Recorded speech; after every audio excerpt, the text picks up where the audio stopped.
Halo teman-teman, lanjut lagi di part 3 ya. Selamat datang di seri PHP dasar part 3. Baik, kita akan lanjut lagi pengenalan variabel pada PHP ya.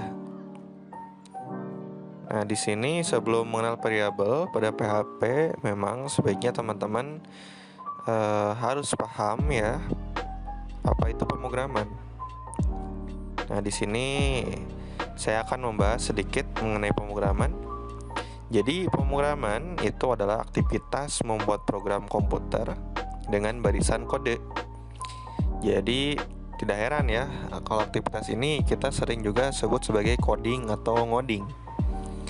Barisan kode yang dihasilkan bisa memberikan instruksi khusus ke komputer. Ya, mulai dari hal simple seperti penjumlahan dua angka, hingga hal kompleks seperti memprediksi cuaca esok hari. Oh ya, kode tersebut mempunyai aturannya sendiri-sendiri yang disebut sebagai bahasa pemrograman. Nah itu. Jadi kenapa disebut bahasa pemrograman? Karena mempunyai aturannya masing-masing setiap bahasa pemrograman itu. Jenisnya sendiri ada banyak dan selalu dikembangkan. Nah, orang yang mampu berbahasa pemrograman dan memberikan instruksi ke komputer disebut sebagai programmer.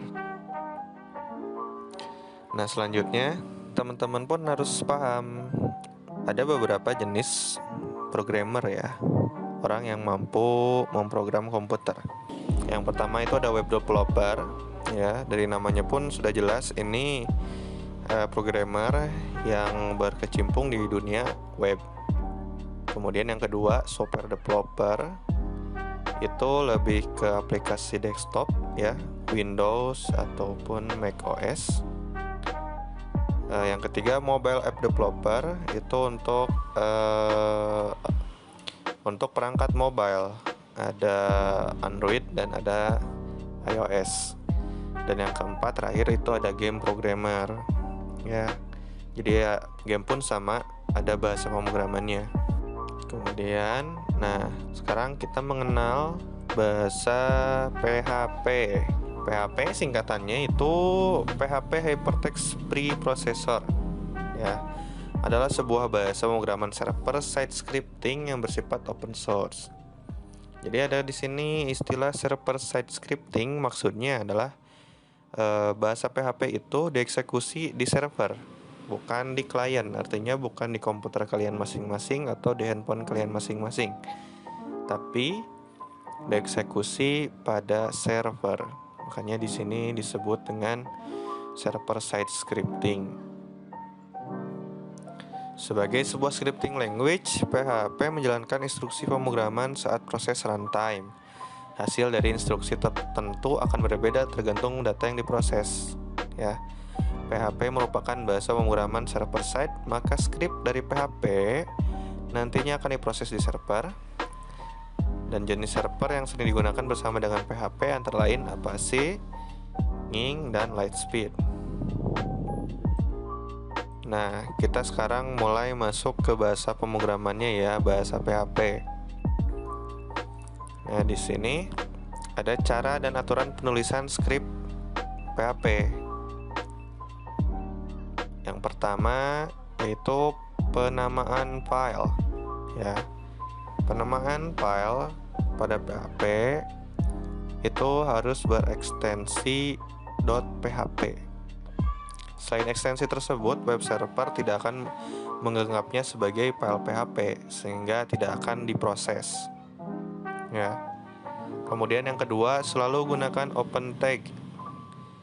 Ada kurung siku, tanda tanya PHP, kemudian ditutup dengan tanda tanya kurung siku lagi.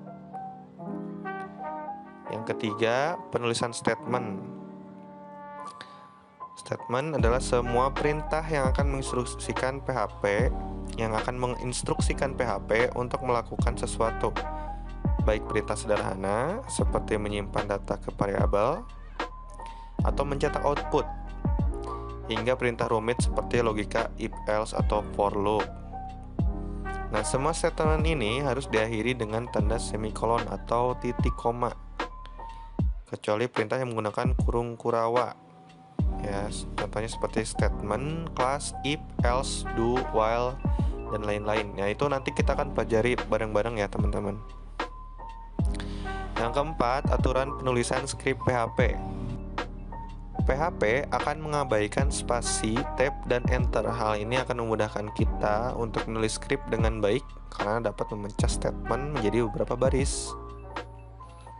Penulisan komentar ya, yang kelima. Yang kelima, penulisan komentar. Ya, di PHP pun seperti bahasa pemrograman yang lain, kita bisa menulis komentar ya. Caranya, kita bisa kita bisa mengetik garis miring 2 kali, kemudian menulis komentarnya.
Kemudian selanjutnya ya, ini pembahasan mengenai. Nah, di sini teman-teman kita bisa lihat sama-sama ya. Di sini ada beberapa variabel, panjang, lebar, luas persegi ya. Kemudian ada perintah echo. Nah, yang harus diketahui teman-teman, variabel itu apa sih ya dalam pemrograman? Jadi variabel adalah suatu lokasi penyimpanan di dalam memori komputer yang berisikan nilai atau informasi yang nilainya tidak diketahui maupun telah diketahui. Ya, dalam definisi bebasnya, variabel adalah kode program yang digunakan untuk menampung nilai tertentu. Ya, teman-teman harus ingat, variabel adalah kode program yang digunakan untuk menampung nilai tertentu. Jadi di sini kita bisa lihat dolar itu adalah aturan penulisan PHP untuk penulisan variabel. Teks dolar panjang itu adalah variabel. Jadi di sini variabel panjang sama dengan 5. Jadi value atau nilai dari variabel panjang itu 5. Kemudian variabel lebar itu 6 dan luas persegi itu isinya value-nya itu berupa aritmatika, yaitu perkalian antara variabel panjang dikali dengan variabel lebar. Nah, echo di sini adalah perintah pada bahasa pemrograman PHP untuk mencetak pada browser, ya, menampilkan.